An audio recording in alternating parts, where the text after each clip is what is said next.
टकली बहू। कामिनी अपने छोटे बेटे अंश के लिए अच्छे रिश्ते तलाश कर रही थी। अंश एक हाथ से अपाहिज था, इसलिए कोई भी उससे शादी करने के लिए तैयार नहीं था। अरे नहीं कामिनी बहन, आपका बेटा तो अपने काम भी ढंग से नहीं कर सकता। हम अपनी बेटी की शादी ऐसे लड़के से हरगिज नहीं करवा सकते। हमें माफ कीजिए, हम चलते हैं। इसी तरह अंश के लिए कई रिश्ते आए और लौट गए, लेकिन कोई भी अंश से शादी करने के लिए तैयार नहीं था। बेटा अंश, तू यूं उदास मत हो। देखना, तेरी माँ तेरे लिए इस शहर की सबसे खूबसूरत दुल्हन लाएगी। तू चिंता मत कर बेटा। कामिनी की बड़ी बहू निधि हमेशा अंश के अपाहिज होने का मजाक बनाती। एक दिन निधि ने कहा, देखना, अब इस लूले की शादी कभी नहीं होगी। जब मैंने कहा मेरी चाची की लड़की प्रिया से इसकी शादी करा दूं, तब तो बड़े नखरे थे आप सबके। वो काली है, अनपढ़ है, अब तो इसके लिए कोई लूली लंगड़ी लड़की भी हाँ कर दे वही बहुत है। बहू, अपनी जबान को थोड़ा लगाम दिया कर। देखना, मैं इसके लिए तुझसे भी कई गुना खूबसूरत लड़की ले आऊंगी, ये मेरा वादा है। निधि को अपनी खूबसूरती पर बहुत घमंड था। वो अपने आप को सबसे खूबसूरत और होशियार समझती थी, इसलिए वो सबको अपने काबू में रखना चाहती थी। वो घर के नौकरों पर अपना हुक्म चलाती और खुद आराम करती। एक दिन पंडित शादीराम एक लड़की राधा का रिश्ता लेकर आते हैं। सबको राधा बहुत पसंद आती है, क्योंकि राधा बेहद ही खूबसूरत थी। कुछ ही दिनों में राधा और अंश की शादी हो जाती है। राधा कामिनी के घर बहू बनकर आ जाती है।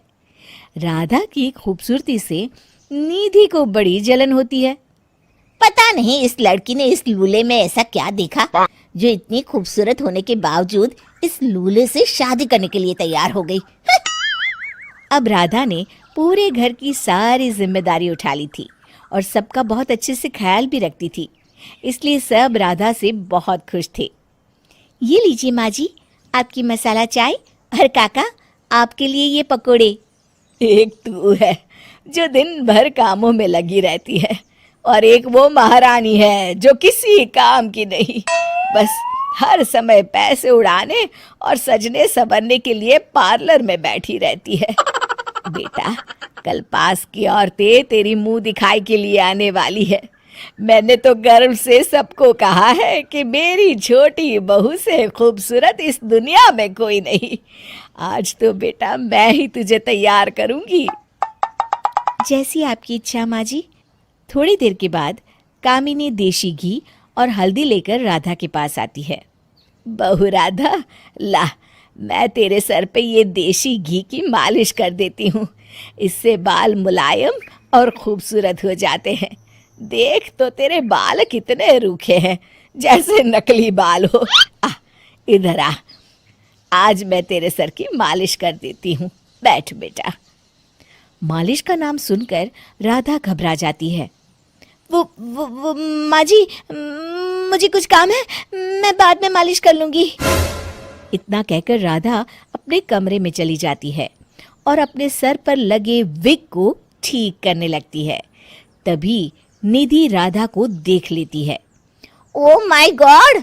अच्छा, तो असल में ये महारानी गंजी है और विग लगाकर सबको बेवकूफ बना रही है। कल मुंह दिखाए के समय अब मैं इसका भांडा फोड़ दूंगी। अगले दिन सब औरतें राधा की मुंह दिखाई के लिए कामिनी के घर आती हैं। तब निधि अपनी चाल चलती है। अरे राधा, तू अभी तक तैयार नहीं हुई? अरे ये साड़ी कैसे पहनी है? ला, मैं पिन लगा देती हूँ।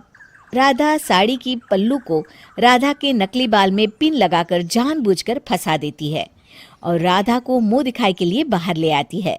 जैसे ही एक औरत राधा की मुंह दिखाई के लिए साड़ी का पल्लू हटाती है, पिन से फंसा हुआ राधा का विग भी निकल जाता है और सब औरतें हंसने लगती है।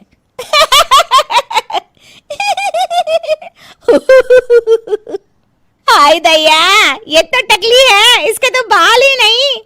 कामिनी बहन, तुमने तो कहा था कि तुमने अपने बेटे के लिए हूर की परी ढूंढी है, लेकिन ये महारानी तो गंजी निकली। सभी औरतों ने कामिनी और राधा का खूब मजाक बनाया और फिर वहां से चली गई। अब कामिनी राधा के बोले झूठ की वजह से उससे नफरत करने लगी थी। इतना बड़ा झूठ बोला, मेरे बेटे की जिंदगी बर्बाद कर दी तूने। इसीलिए इतने दिन से भोली बनकर सबका ख्याल रख रही थी। अरे सब दिखावा था इसका, निकल जा इस घर से अभी।